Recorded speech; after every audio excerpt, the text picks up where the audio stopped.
SLBC tunnel rescue operation తుది దశకు చేరింది. ఇప్పటివరకు 3 మృతదేహాలు వెలికితీశాయి రెస్క్యూ బృందాలు.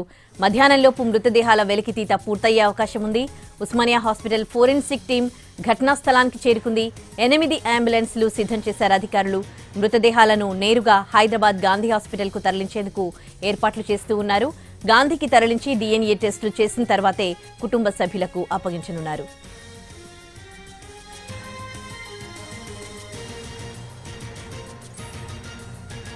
ఎస్ఎల్బీసీ టన్నెల్లో తుది దశకు చేరుకుంది రెస్క్యూ ఆపరేషన్. ఇప్పటివరకు 3 మృతదేహాలను వెలికితీశాయి రెస్క్యూ టీమ్స్. పూర్తి డీటెయిల్స్ ని మా ప్రతినిధి రఫీ అందిస్తారు.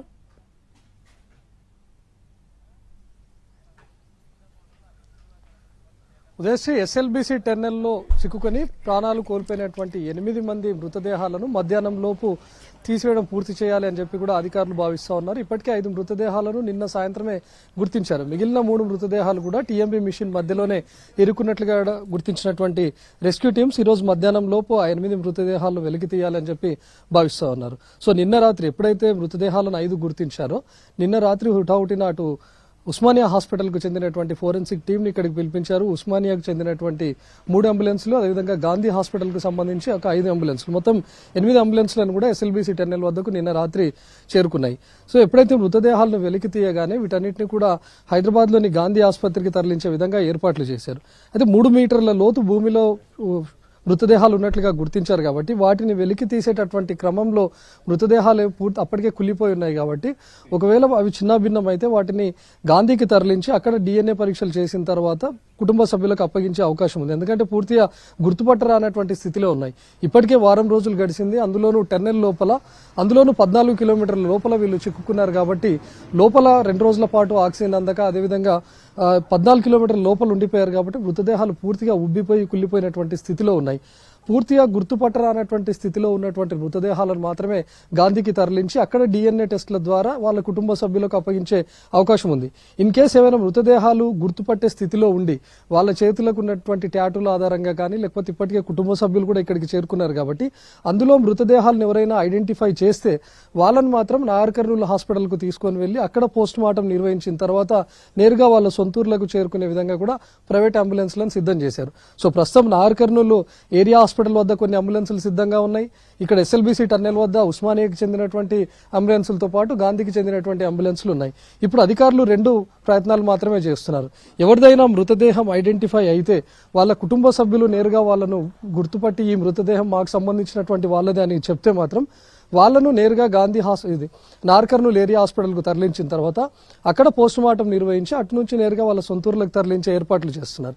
ఇన్ కేసు ఏదైనా మృతదేహం పూర్తిగా కుళ్ళిపోయినటువంటి స్థితిలో గుర్తుపట్టలేని విధంగా ఉన్నటువంటి స్థితిలో ఉంటే ఆ మృతదేహాలను మాత్రం గాంధీకి తరలించి అక్కడ ఫోరెన్సిక్ ల్యాబ్లో ఉంచి కుటుంబ సభ్యుల నుంచి శాంపుల్స్ తీసుకొని అక్కడ నుంచి DNA టెస్టులు చేసిన తర్వాతనే వాళ్ళకు అప్పగించే అవకాశం ఉంది. సో ఇప్పటికే నిన్న సాయంత్రం ఎక్కడైతే మార్కింగ్ చేసినటువంటి 5 మృతదేహాలకు సంబంధించినటువంటి ఆనవాళ్లు ఉన్నాయో అక్కడ ఈ రోజు ఉదయం నుంచి రెస్క్యూ ఆపరేషన్ చేశారు. అక్కడ మట్టినంతా తవ్వారు. సో 5 మృతదేహాలను కూడా ఇప్పటికే వెలికి తీసినట్లుగా తెలుస్తోంది. మిగిలిన 3 మృతదేహాల కోసం ప్రస్తుతం ఇంకా అధికారులు వెలికి తీసే పనిలో ఉన్నారు రెస్క్యూ టీమ్స్ అన్ని కూడా. ఆ 3 మృతదేహాలను కూడా ఈ రోజు మధ్యాహ్నం లోపు వెలికి తీస్తారు.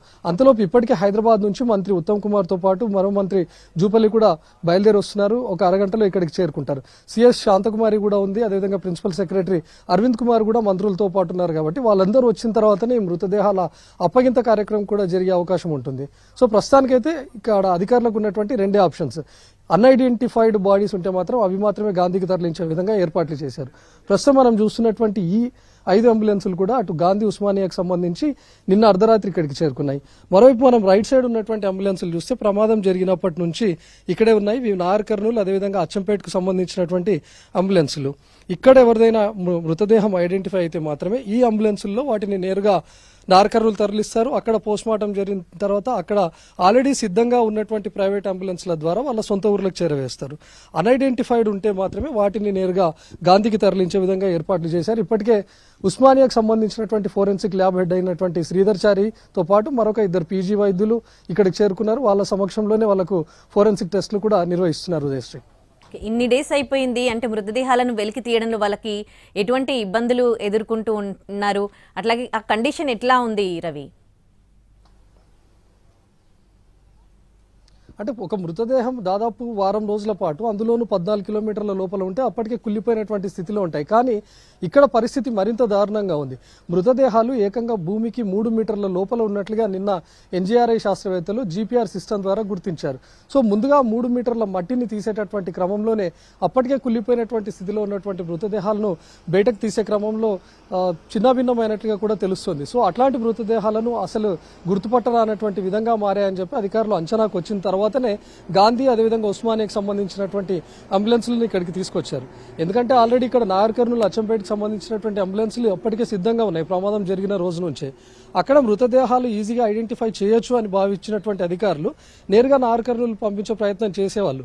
కానీ ఎప్పుడైతే భూమి పొరల్లో దాదాపు 3 మీటర్ల లోతులో ఈ 5 మృతదేహాలు చిక్కుకున్నాయని చెప్పి అధికారులు భావించారో ఇవి బయటకు తీసిన తర్వాత పూర్తి గుర్తుపట్టలేని స్థితిలో ఉంటాయి, అప్పటికే వారం రోజులు గడిచింది కాబట్టి కుళ్ళిపోయినటువంటి స్థితిలో ఉంటాయని భావించిన అధికారులే అటు గాంధీ ఉస్మానియాకి సంబంధించినటువంటి అంబులెన్సులు పిలిపించడం, ఉస్మానియాకి సంబంధించినటువంటి ఫోరెన్సిక్ టీంను పిలిపించడం జరిగింది.